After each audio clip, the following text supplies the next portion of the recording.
Hello guys, ഇന്ന് കടയ്ക്ക് തിരുവാതിരയുടെ ദിവസമാണ്. അപ്പം നമ്മൾ എന്തെങ്കിലും കടയ്ക്ക് വന്നിട്ടുണ്ടായിരുന്നു. എൻ്റെ ചേച്ചിയുടെ വീട് കടയ്ക്കലാണ്. അപ്പോൾ ചേച്ചിയുടെ മക്കളെ കുത്തിയോട്ടത്തിന് കൊണ്ടുപോകാനായിട്ട് റെഡിയാക്കുന്നതാണ് ഇപ്പോൾ നിങ്ങളീ കണ്ടുകൊണ്ടിരിക്കുന്നത്. അവന്മാരാകെ അങ്ങ് വിഷമിച്ചാണ് ഇരിക്കുന്നത്. ഞാൻ എന്താ പെങ്കൊച്ചാണ് ഇങ്ങനെ കുരുക്കാന്നൊക്കെ പറഞ്ഞ് ഒട്ടും ഇൻട്രസ്റ്റ് ഇല്ലാതെയാണ് ഇരിക്കുന്നത്. അങ്ങനെ റെഡിയായി കഴിഞ്ഞ് ഞാൻ കൊള്ളാകൂടാന്ന് ചോദിക്കുന്നതാണ്. അവൻ പറഞ്ഞു കുഞ്ഞ് ഒരിക്കലും ഉണ്ട് കൊള്ളൂല എന്നാണ് അവന്മാർ പറഞ്ഞത്. പിന്നെ വീഡിയോ കണ്ട് അഭിനയിക്കുവാണ്. അങ്ങനെ നമ്മൾ പെട്ടെന്ന് അമ്പലത്തിലെത്തി. എന്നിട്ട് അവിടെ ചെന്നാണ് ഈ കുത്തിയോട്ട കളി കണ്ടുകൊണ്ടിരിക്കുമായിരുന്നു. നമ്മളൊരു 7 മണി 8 മണിക്ക് ഇറങ്ങണം എന്ന് വിചാരിച്ചിരുന്ന് ഇറങ്ങിയപ്പോൾ 9 മണി കഴിഞ്ഞായിരുന്നു. അമ്പലത്തിലെല്ലാം കഴിഞ്ഞ് കാണും. അവിടെ ചെന്നപ്പോൾ നല്ല തിരക്കായിരുന്നു. ഒന്നും കഴിഞ്ഞിട്ടില്ല, എല്ലാവരും വന്നുകൊണ്ടിരിക്കുന്നതേ ഉള്ളൂ. ഭയങ്കര തിരക്കായിരുന്നു. ഒരുപാട് കുട്ടികളുണ്ടായിരുന്നു ഈ കുത്തിയോട്ടത്തിന്. നമ്മളെ പെൺകുട്ടിക്ക് നമുക്ക് വിളക്കെടുക്കാനും താലപ്പൊലി ചെയ്യാനും ഒക്കെ പറ്റുമല്ലോ. പക്ഷേ ആൺപിള്ളേർക്ക് ഇവിടെ കുത്തിയോട്ടവും തൂക്കുമൊക്കെയാണുള്ള. ഞങ്ങൾ ട്രിവാൻഡ്രത്ത് അങ്ങനെ കുത്തിയോട്ടമൊന്നും ഇല്ല. അപ്പം ഞാൻ ആദ്യമായിട്ടാണ് കുത്തിയോട്ടം കാണാൻ പോകുന്നത്. ഞാൻ വിചാരിച്ചത് എന്തോ കാവടിയൊക്കെ പോലത്തെ എന്തോ ആണെന്നാണ്. ഇങ്ങനെ നടുക്ക് ഈ കുത്തിയോട്ടം ചെയ്യുന്ന കുട്ടികളെ നിർത്തിയിട്ട് ഇങ്ങനെ കളിക്കുമായിരുന്നു. അങ്ങനെ അതൊക്കെ കണ്ടുകൊണ്ടിരിക്കാൻ നല്ല രസമായിരുന്നു. നല്ല വെയിലുമായിരുന്നു. 9 മണി 10 മണിയൊക്കെ ആയപ്പോൾ നല്ല വെയിലായി. നല്ല വെയിലെന്ന് പറഞ്ഞാൽ നിൽക്കാൻ പറ്റാത്ത വെയിലായിരുന്നു. കുട്ടികൾക്കൊക്കെ നല്ല ക്ഷീണമായിരുന്നു. കാര്യം അവരൊന്നും ഷർട്ട് ഇട്ടിട്ടില്ല. പിന്നെ എന്തുവാണ്, രാവിലെ എണീച്ച് ഒരുക്കാനൊക്കെ തുടങ്ങിയതാണ്. അങ്ങനെ നിങ്ങൾക്ക് കണ്ടാൽ മനസ്സിലാവും. നല്ല തിരക്കായിരുന്നു അമ്പലത്തിൽ, നല്ല തിരക്ക്. നമ്മൾ കുഞ്ഞുങ്ങളെയൊക്കെ ഇങ്ങനെ കൈ പിടിച്ച് എവിടെയും പോവല്ലേ എന്നും അവിടെ അനൗൺസ്മെൻറ്റ് ചെയ്യുന്നുണ്ടായിരുന്നു. ഏതൊക്കെയോ കുട്ടികളെ കാണുവാനില്ല എന്നൊക്കെ പറഞ്ഞിട്ട്.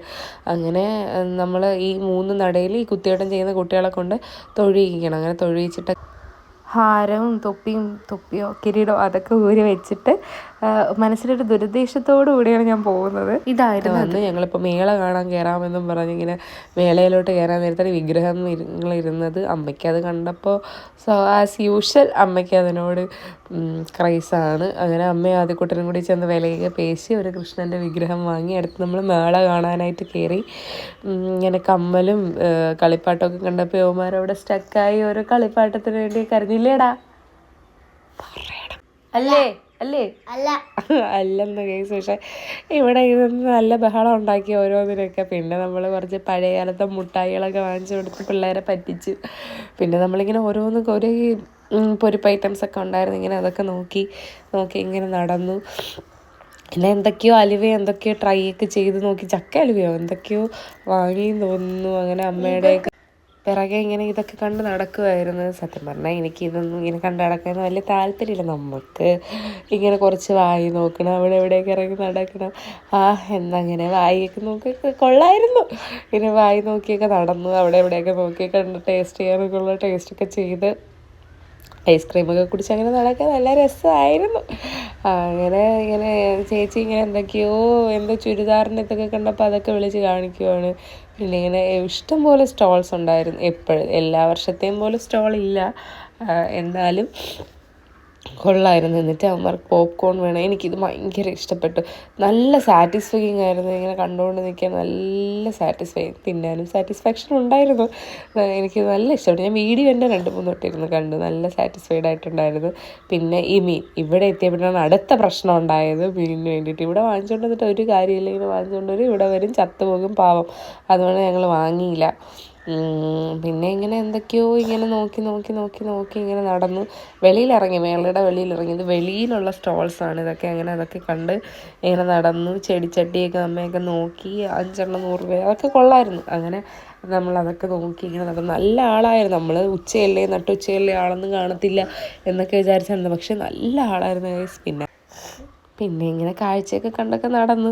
പിന്നെ ഞങ്ങൾ വേറെ 3 അമ്പലത്തിൽ തൊഴണം എന്ന് പറഞ്ഞ് അങ്ങനെ അത് തൊഴുവാൻ പോയി. അപ്പം കുഞ്ഞുങ്ങളെ വീഡിയോ എടുത്ത് തന്നതാണിത്. ആദ്യക്കുട്ടനും അനന്തൂട്ടനും കൂടെ വീഡിയോ എടുത്ത് തന്നതാണ്. ഞാൻ ഈ നോക്കുന്ന വീഡിയോ എടുക്കുന്നുണ്ടല്ലോ ഇവന്മാർ, വീഡിയോ കിട്ടുന്നുണ്ടോ എന്നൊക്കെയാണ് പറഞ്ഞ് വീഡിയോ എടുത്തു തരാമെന്നും പറഞ്ഞ് ഭയങ്കര സപ്പോർട്ടീവാണ് എൻ്റെ കുട്ടികൾ. അങ്ങനെ ഞങ്ങൾ തൊഴുതിട്ട് അവന്മാരെ വിളിക്കുന്നതാണ്. വരുന്നില്ല, വീഡിയോ ക്യാപ്ചറിങ് ആയിരുന്നു. അങ്ങനെ ഞങ്ങൾ വീട്ടിൽ വന്ന് റെസ്റ്റൊക്കെ എടുത്ത് ഫുഡൊക്കെ കഴിച്ച് വൈകിട്ടൊക്കെ ആയപ്പോഴത്തേക്ക് ചേട്ടനും വൈഫും കൂടി വന്നിട്ടുണ്ടായിരുന്നു. അങ്ങനെ രാത്രി അവരെല്ലാവരും കൂടി മാങ്ങയ്ക്ക് കല്ലെറിയുന്നതാണ് നമ്മളിപ്പോൾ കണ്ടുകൊണ്ടിരിക്കുന്നത്. നല്ല രസമായിരുന്നു. എല്ലാവരും കൂടി സംസാരിച്ച് കാര്യമൊക്കെ പറഞ്ഞ് അവസാനം മാങ്ങ കിട്ടാത്തതുകൊണ്ട് മാവിനെ അടിക്കുന്ന കുഞ്ഞൂനെയാണ് ഇപ്പോൾ നിങ്ങൾ കാണുന്നത്. ചേട്ടൻ്റെ ബേബിയാണത്. ഇനി ഞങ്ങൾ ലാസ്റ്റ് അമ്പലത്തിൽ പോകാനായിട്ട് രാത്രി റെഡിയായി, കെട്ടുകാഴ്ച കാണാൻ പോകാനായിട്ട് റെഡിയായി. നമ്മൾ വൈകിട്ട് പോയില്ല, കുതിരയെടുപ്പ് കാണാൻ പോയില്ല. കാര്യം ആ ഏരിയയിലേക്ക് അടുക്കാൻ പറ്റാത്ത തിരക്കായിരിക്കും. ഇപ്പം നമ്മൾ ഈ 11 മണി 12 മണി ആയി വന്നിട്ട് തന്നെ എന്താളാണെന്ന് കണ്ടില്ലേ, നല്ല ആളായിരുന്നു. 23 കരക്കാർ കൂടി നടത്തുന്ന ഉത്സവമാണ്. അപ്പോൾ അത്രയും വലിയ ഉത്സവമാണ് ഇവിടുത്തത്. കുതിരയെടുപ്പ് കാണാൻ വന്നില്ലെങ്കിലും കുതിര കാണാൻ പറ്റി, അത് സന്തോഷം. ഞങ്ങളിവിടെ എൻട്രൻസിൻ്റെ അവിടെ നിന്ന് ആദ്യമേ ഫ്ലോട്ട് വരുമ്പോൾ കാണാം എന്നൊക്കെ പറഞ്ഞ് ഞങ്ങൾ എൻട്രൻസിൻ്റെ അവിടെ വന്നു. അപ്പം ആദ്യം ഫ്ലോട്ട് വന്നപ്പോൾ തന്നെ ഒരു 12:30 1 മണി ആറായി. അങ്ങനെ നമ്മളെല്ലാവരും ഇങ്ങനെ അത് നോക്കി നിൽക്കുകയാണ്. 23 കരക്കാർ ഇവിടെ മത്സരമൊക്കെ ഉണ്ടായിരുന്നു. ഏറ്റവും നല്ല കെട്ടുകാഴ്ച ചെയ്യുന്നവർക്ക് 10,000 രൂപ എന്തോ സമ്മാനം. അപ്പോൾ എല്ലാവരും മത്സരിച്ചാണ് ഈ കെട്ടുകാഴ്ചകൾ ഓരോന്നും ചെയ്തത്. അങ്ങനെ ആദ്യത്തത് വന്നു എന്തോ ദക്ഷനിഗ്രഹം, ഇതിനായിരുന്നു ഫസ്റ്റ് പ്രൈസ്. ഈ ഒരു കെട്ടുകാഴ്ചയ്ക്കായിരുന്നു ഫസ്റ്റ് പ്രൈസ്. അങ്ങനെ ഇതൊക്കെ കണ്ട് നമ്മളവിടെ നിൽക്കുമായിരുന്നു. നല്ല ആൾക്കാരായിരുന്നു. ഓരോ കെട്ടുകാഴ്ച ഇത് അടുത്തതായിരുന്നു.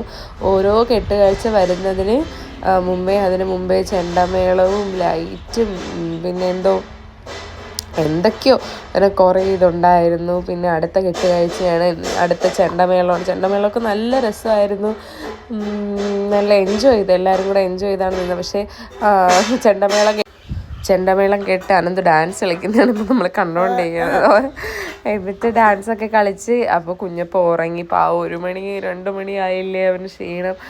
ഈ ചെണ്ടമേളത്തിൻ്റെ ഇടയിൽ പാവം ഉറങ്ങിപ്പോൾ ഇടയ്ക്കിടയ്ക്ക് എണീക്കുന്നുണ്ടായിരുന്നു. അത്ര ബഹളവും അത്ര ആളും അല്ലായിരുന്നു, ഇടയ്ക്കിടയ്ക്ക് അവ എണീക്കുന്നുണ്ടായിരുന്നു. ഇത് നല്ല രസമുണ്ടായിരുന്നു കാണാൻ. കൃഷ്ണൻ്റെ ആദ്യം കൂടി ഊഞ്ഞാലാടുന്ന ഒരു കെട്ടുകാഴ്ചയായിരുന്നു.